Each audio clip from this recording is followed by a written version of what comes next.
来尝尝这个。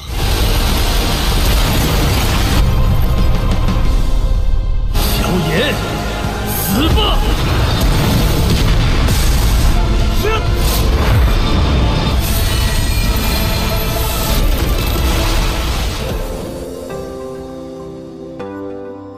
Halo guys, kabar kalian gimana hari ini? Semoga dalam kondisi baik-baik saja ya.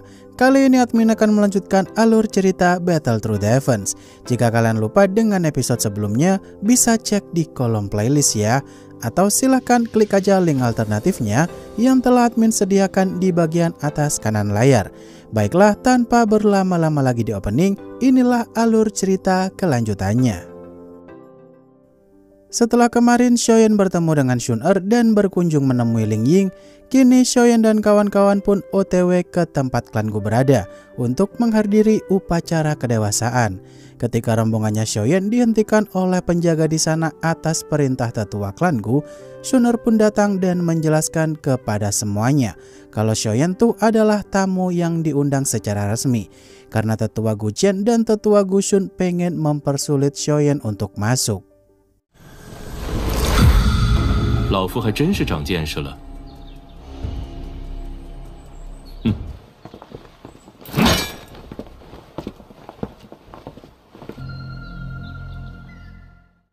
Xun-Er yang saat itu pengen marah kepada dua tetua klan Gu yang sok keras itu, datanglah kakek Mang ke tempat tersebut sambil berkata dia akan membela Xiaoyan. Tentu saja kehebohan yang dibuat kakek Mang di tempat itu tuh bikin Xiaoyan kebingungan. Kenapa kakek Mang begitu membela dirinya? Di momen ini Xiaoyan pun baru tahu nih kalau yang di depannya itu adalah sosok dekan Akademi Jianan yang bernama Mang Tianji. Di mana dulu memang kata tetua Agung Sucian kalau dekan mereka tuh sering keluyuran jarang pulang.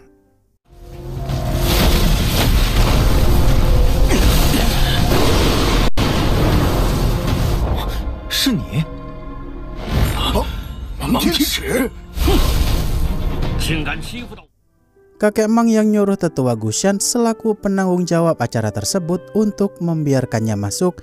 Xiaoyan dan kawan-kawan pun akhirnya bisa masuk juga nih guys ke tempat altar upacara kedewasaan klan Gu tersebut. Di sana Xiaoyan juga melihat para tamu undangan lainnya yang berasal dari 8 klan kuno dan salah satunya adalah klan tempat asal kakek Mang berada. Karena kata Xun-Er mereka tuh mau menjelajah makam langit tempat para leluhur mereka dimakamkan. 古虚，以你的身份指使人发难小辈，难怪古族要为难你小子。原来如此。成人礼结束后，就是天幕开启之日。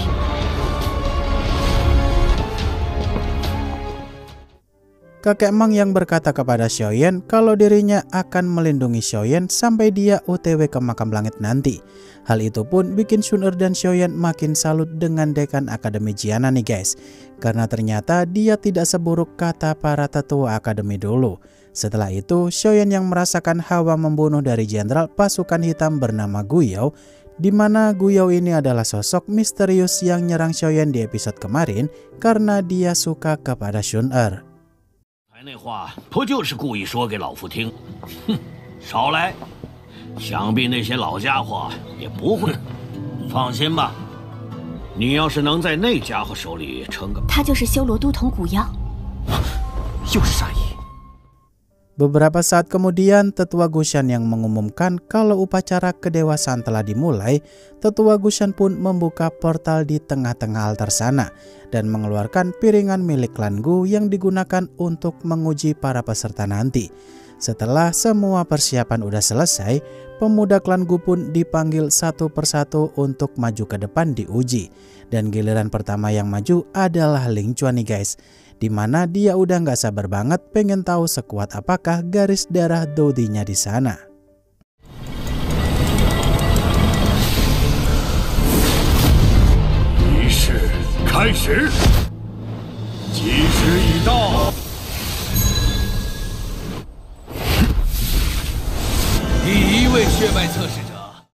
Xiaoyan yang bertanya kepada Xun-Er bagaimanakah sistem penilaian garis darah di klan Gu sana. Xun-Er pun menjelaskan jika ada 10 tingkat, dari tingkat 1 yang paling rendah dan tingkat 10 yang paling tinggi. Saat itu Ling Chuan memiliki garis darah Dou di tingkat 6 dan layak mendapatkan tato klan warna emas.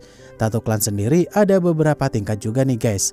Dari urutan terendah berwarna perak, emas, ungu emas, dan yang tertinggi adalah warna emas 7 warna. 一颗星星就是一品，星盘上的星星是血脉之力品级的。星星代表了血脉之力。灵泉，黑烟军。灵泉能达到6品血脉，以它只有血脉等级达到4品以上，而古族的血脉等级共有10品。 Sun Er yang tak yakin apakah dirinya bisa memiliki garis darah Dou di tingkat paling kuat di antara para jenius lainnya. Mungkin Sun Er sendiri hanya mampu mencapai tingkat 9 saja. Syukur-syukur sih bisa naik ke tingkat 10 kalau dirinya cukup kuat.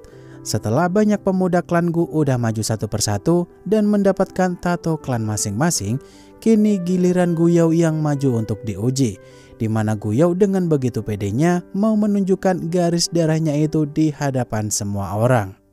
斗圣巅峰可不是想要神品血脉更有可能达到，有9品血脉就有机会。第10品血脉号称神品血脉，自上次出关后。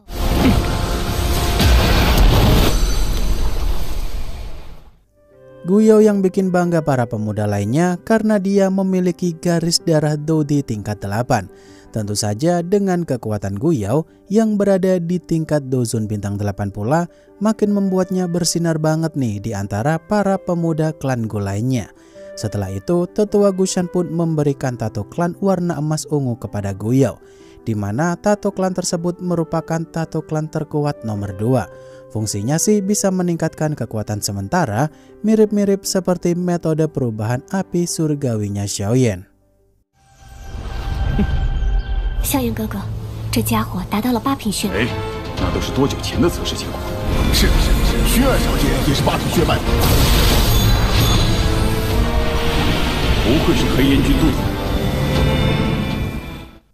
Setelah Gu Yao selesai mendapatkan tato klannya di sana, dia pun bertanya kepada tetua Gu Shan, apakah dirinya boleh menantang siapapun di sana sesuai peraturan upacara kedewasaan klan Gu. Di sini Gu Yao pun langsung nantang Xiaoyan nih untuk duel setelah dirinya dapat persetujuan. Xiaoyan sendiri sih menerima tantangan Gu Yao karena Sun Er dari tadi terlihat begitu marah banget melihat Gu Yao memprovokasi Ayang Beb. 按成人仪式的规矩，图文已成，下一个。你小心一些，古妖，你别得寸进尺。萧炎， 不过你的挑战也需要得。 Beberapa saat kemudian, Xiaoyan yang diajak Gu Yao pergi ke tempat agak jauh dari klan Gu untuk duel. Di momen ini sih Gu Yao mencoba untuk merosting Xiaoyan nih guys. Kalau pemuda dari klan Xiao tuh tak pantas dapetin hatinya Sun Er. Kemudian mereka berdua pun mulai melesat kencang untuk melakukan serangan pertama, di mana robekan ruang kehampaan pun tercipta silih berganti saat pukulan satu sama lain saling bertabrakan di sana. 接受你的挑战，萧炎。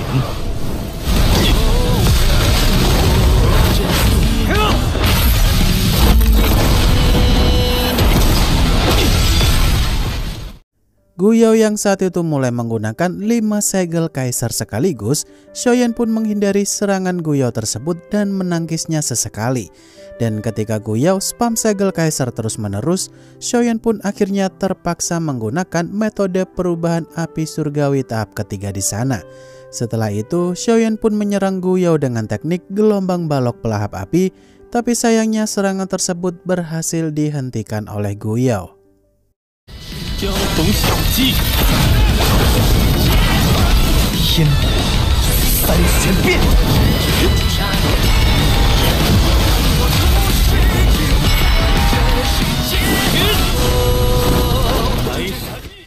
Xiaoyan yang saat itu menggunakan teknik astral bumi untuk menyerang Gu Yao dengan serangan skala luas. Di momen ini sih situasi pun membuat semua orang terdiam kagum kalau Xiaoyan bisa membuat Gu Yao sampai terpojok begini. Setelah itu pusaran magma ciptaan Xiaoyan pun dibekukan oleh Gu Yao, di mana lagi dan lagi Xiaoyan harus kerja keras ekstra lagi untuk bikin Gu Yao tumbang. Mengingat perbedaan ranah mereka aja selisih 3 bintang, ditambah Guyo punya garis darah Dodi tingkat 8 pula.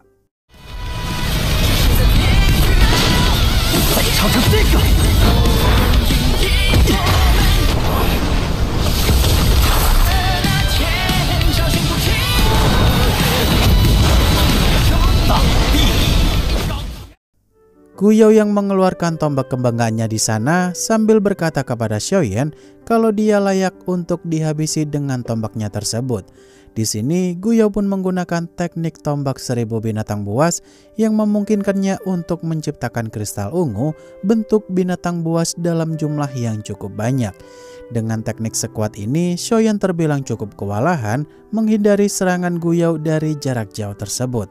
Sampai pada akhirnya Xiaoyan pun terkena serangan itu dan terlempar sangat jauh.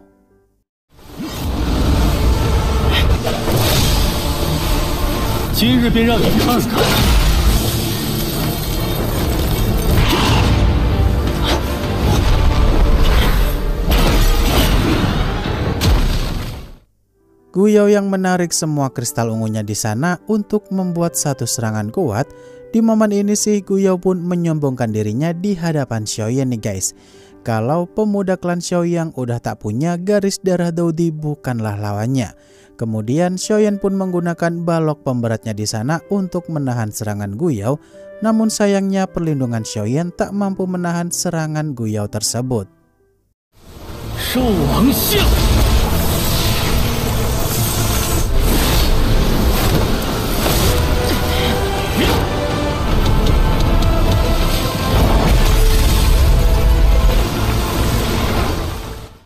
Guyo yang merasa menang melawan Xiaoyan, dia pun berkata, kalau klan Xiao yang udah lama turun tahta tak seharusnya berani sejajar dengan klanku. Saat itu Xiaoyan pun bangkit lagi nih sambil membalas ucapan Guyo. Kalau modal nama klan doang udah bikin Guyo begitu sombong. Di momen itu semua orang pun begitu kaget nih guys. Kalau Xiaoyan punya armor naga primordial yang melindungi Xiaoyan dari serangan barusan. Mengingat armor tersebut harusnya tak dimiliki oleh manusia seperti Xiaoyan karena klan naga aja begitu benci dengan manusia.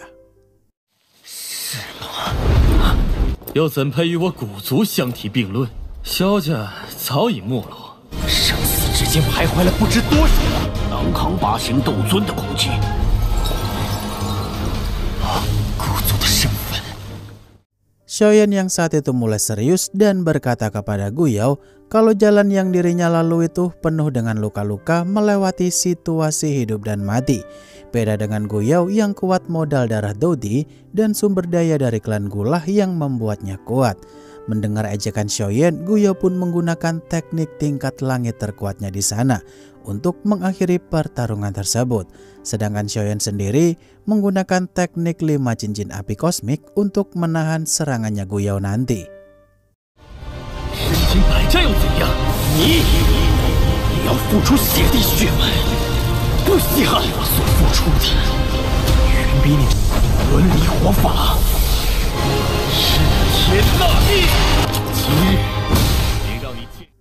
Guyo yang udah siap untuk bikin Xiaoyan terluka parah dengan teknik terkuatnya di sana, Xiaoyan pun mulai menyusun formasi pelindung terkuatnya pula menggunakan teknik 5 cincin api kosmik tersebut.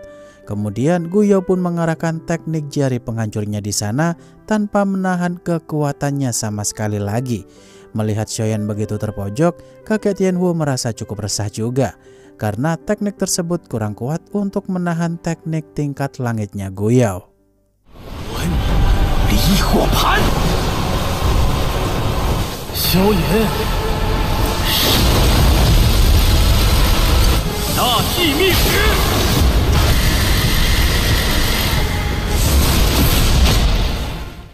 Guyo yang saat itu full senyum melihat Xiaoyan akhirnya bisa dia kalahkan karena teknik 5 cincin api kosmiknya Xiaoyan tak bisa melindunginya lagi. Di momen ini tuh ternyata Xiaoyan dari tadi udah nyiapin teratai api penghancur dan memanfaatkan 5 cincin api kosmik tadi untuk mengulur waktu beberapa detik. Kemudian Xiaoyan pun melempar teratai api penghancur tersebut di mana teknik tingkat langit Guyo auto jadi kerupuk di hadapannya. Bahkan benturan barusan tuh membuat pelindung ruang yang begitu kuat supaya Guyao nggak bisa kabur dari sana lagi. 来尝尝这个。萧炎，死吧！是。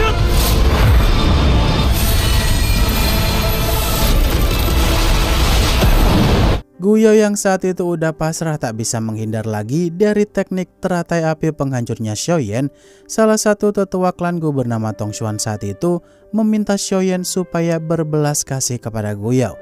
Di momen tersebut, tetua Tong Xuan pun melemahkan teratai api penghancur milik Xiaoyan sekaligus menghapus formasi pelindung yang ada di sana, di mana tetua Tong Xuan berharap supaya Xiaoyan mau mengampuni Guyao. Karena pertarungan kali ini Xiaoyan lah yang berhak jadi pemenang. 手下留情。